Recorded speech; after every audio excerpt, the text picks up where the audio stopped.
Shavua Tov, good Tovach, good week.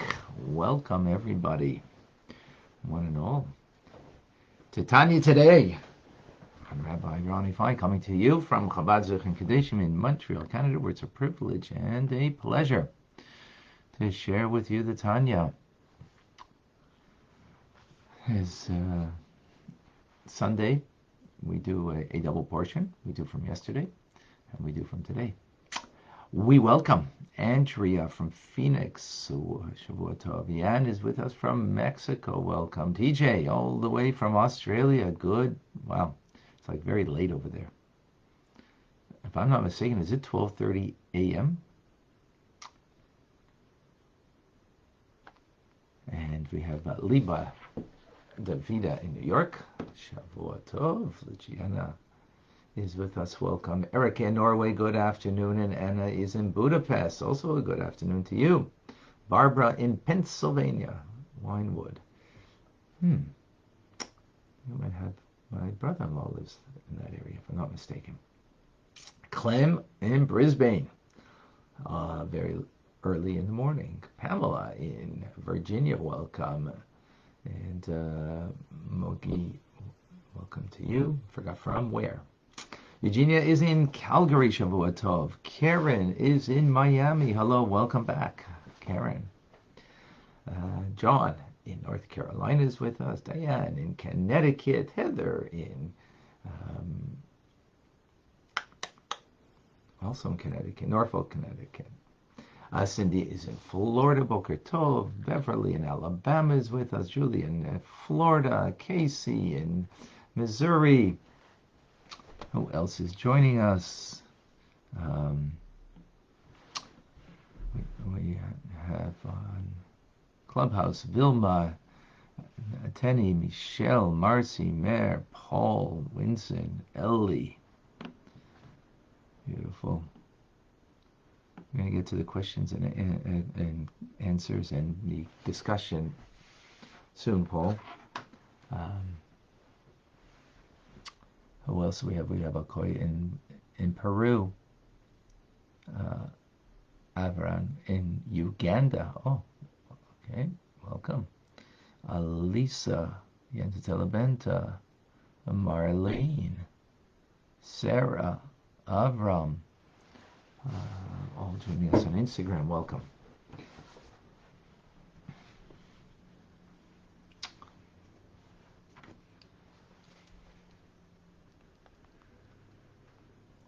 We continue in the 26th letter.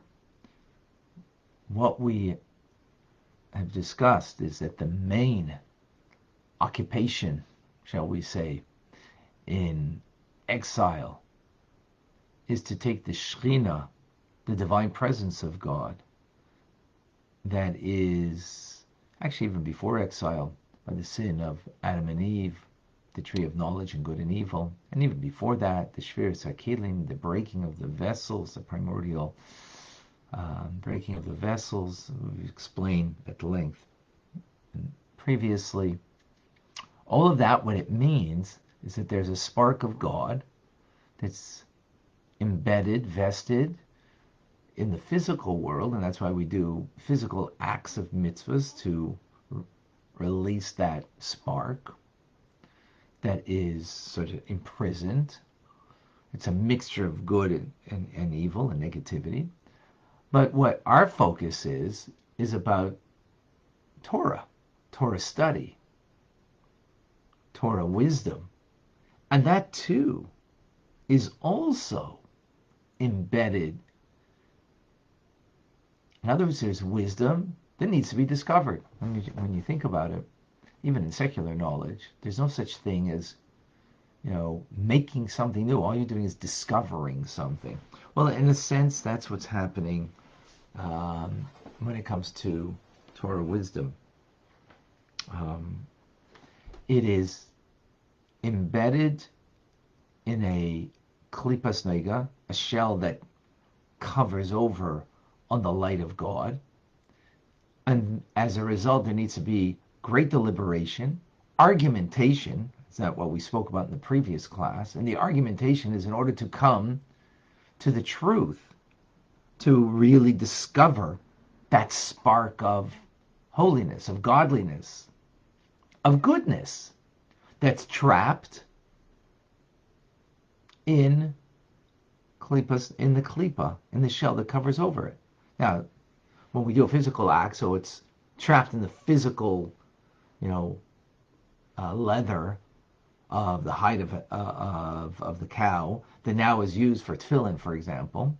But here we're speaking about Torah wisdom, so the wisdom of Torah is ensnared, encumbered, and through the deliberation, which means sometimes heated debate and argument, is in order to unencumber that spark, that divine wisdom that is mixed in a state of klipa, which is the tree of knowledge of good and evil.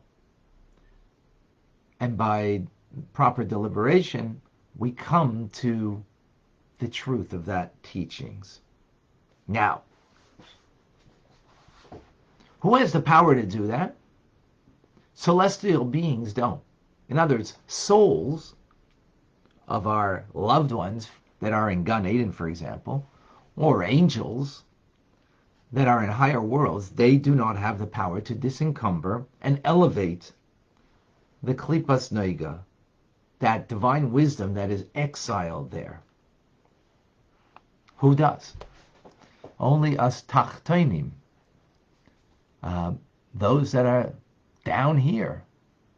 They're way up there in a very much more sublime spiritual place, but they don't have that power. It's only us in this world, a soul that is vested in a material body. Why? It's because that material body that is an expression of the hide of the serpent, which is meaning klipas noiga. The serpent itself is complete evil. The hide of the serpent, metaphorically, it's a metaphor of course, is the body of our body is of klipas noiga, this mixture of good and evil, positive and negative, right? So since that's our reality, we're a soul in such a reality, right? Therefore, we have the possibility of weakening the strength of klipa by crushing the passion that the klipa has to be just self-directed and self-absorbed. And by subjugating the sitra acher, that negative force, all negativity disperses. I mean, in that moment, but yeah, negativity, evil, klipa disperses. So it's only because we live in such a reality, not only the reality is around us, it's in us. The soul is in a body. So therefore we have the capability of disencumbering the negative force to remove it. To remove it.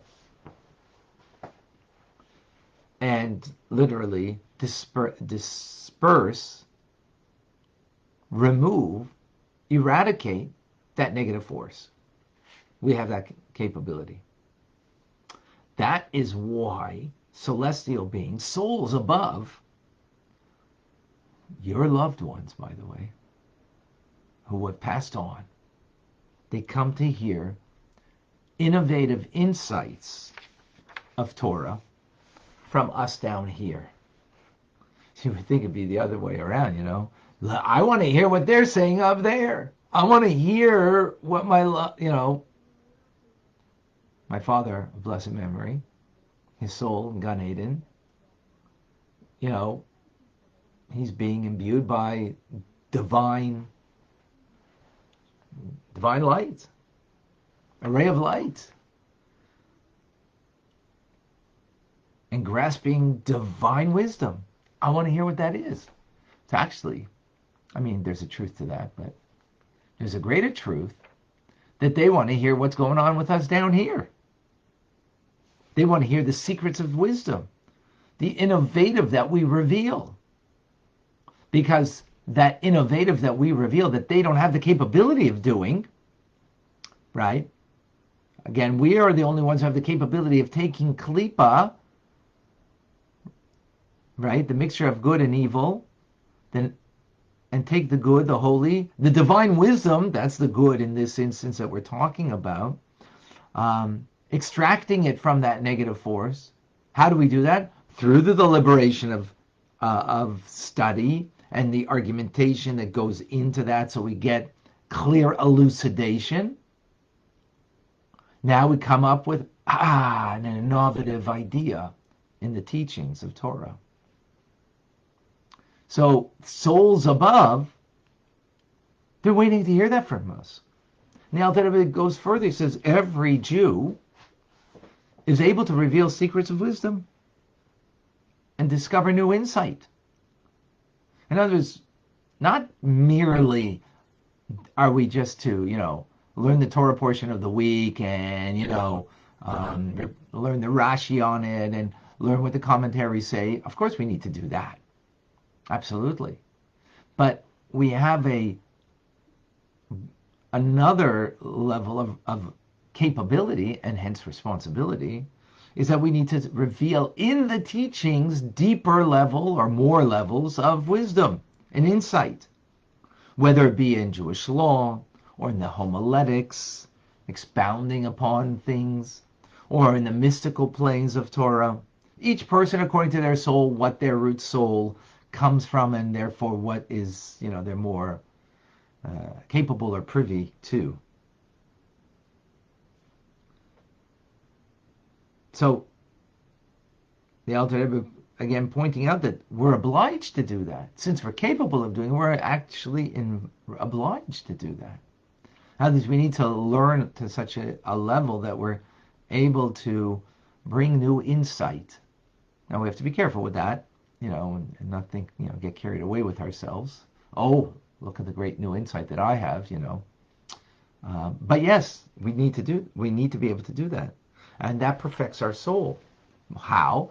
Because what are we doing? We're elevating the sparks that have been allotted to me, to my domain, to my world, that I need to elevate.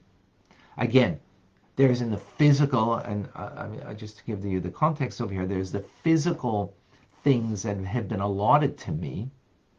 And the reason why I have those physical things in my life is because there's a spark of holiness in there that I can extract and elevate through using it for the divine purpose, right? Whether it's the esrog and lulav on Sukkot, whether it is animal hide to make tefillin, or whether it's kosher food that I make a blessing on and eat to have the strength during the week in order that I can learn some Tanya and do other good things, right? So that's in the physical. But that's not the point of this letter. That's an idea that is replete throughout Tanya. The idea over here that we're talking about is in teachings of Torah, in divine wisdom, because it's the supernal wisdom of God that has, through the shattering of the primordial vessels, the shards, the sparks of divine wisdom have become encumbered in Klippa, and particularly through the sin of Adam and Eve, become encumbered in the world, not in the physical world, because it's not a physical thing. A Klippa is not just of the physical, it's of everything that is being animated. And we have the power to extract that. Moreover, especially when it comes to halachic teachings, because that's the word of God. So the Talmud tells us, our sages in the Talmud tell us that when we engage in study of Torah, God accounts that as if we have redeemed him and my children from the nations of the world. Nations of the world, as we explained previously, the embodiment of Klipas Noiga, of Klipa, and hence the nations of the world are primed, are focused on a purpose of seeking wealth, honor, and pleasure. That's as a whole. Of course, there's individuals not that way. Amongst, I'm sure many of you that are here today learning, but that is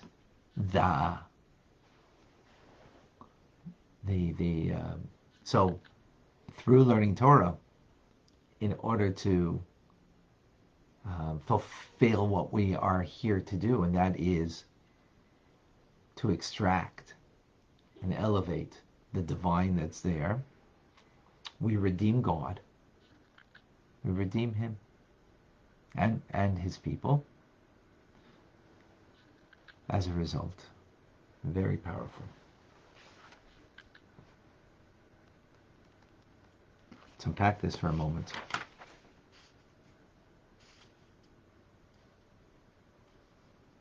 So, wow,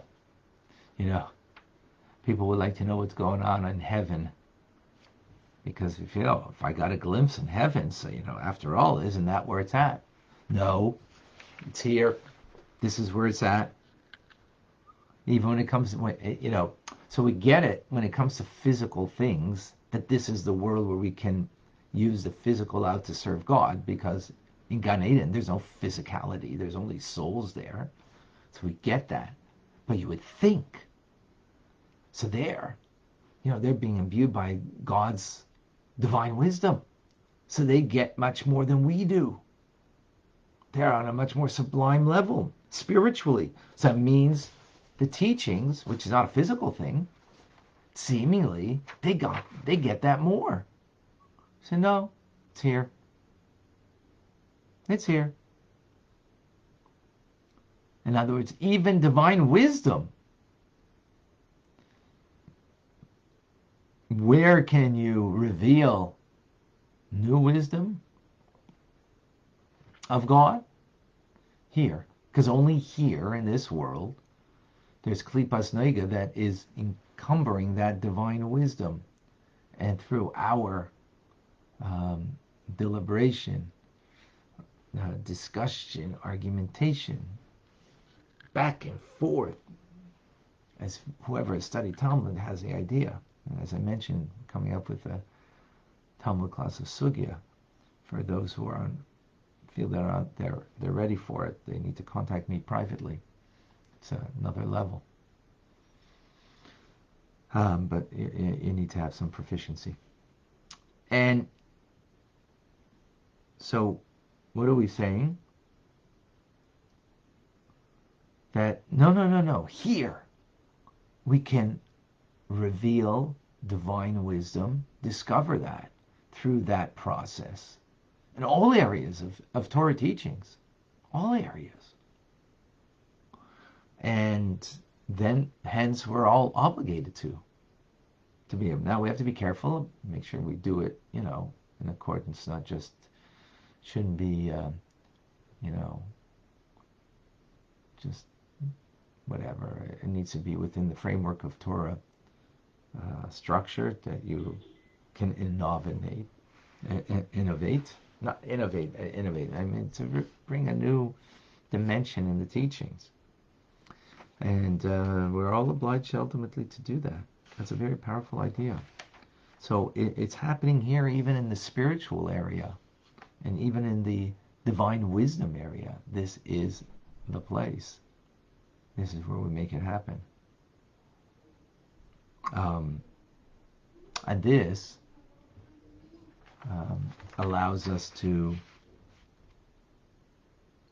elevate the sparks and redeem God. Whoa. Is that something? Just like, how empowering is that? It's His divine wisdom, right? It's His divine wisdom. So it's not like God doesn't know this wisdom. Of course He knows it. But through the process of creation, through the shattering of the vessels, the primordial shattering of the vessels, and then through the sin of the tree of knowledge of good and evil, that there's a mixture, an admixture of everything good and evil in the world, not just in the physical, but even in divine wisdom is also found in Klippa. That divine wisdom is divine presence of God. When we're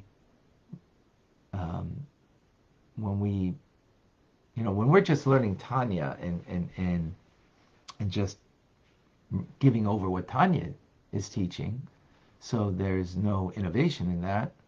We're just learning what it is, which that itself is great because we're bound up with God, right? But we're talking here about a different point. Not only, so when we're just regurgitating the teachings, so you're bound up with God in that moment, 100%. And, a person becomes obviously more elevated. The animal soul is also engaged in the teachings and therefore also bound up with God, right? The power of one speech that I'm speaking right now, right? Which is the animal soul giving vitality to my physical being is bound up with God. True.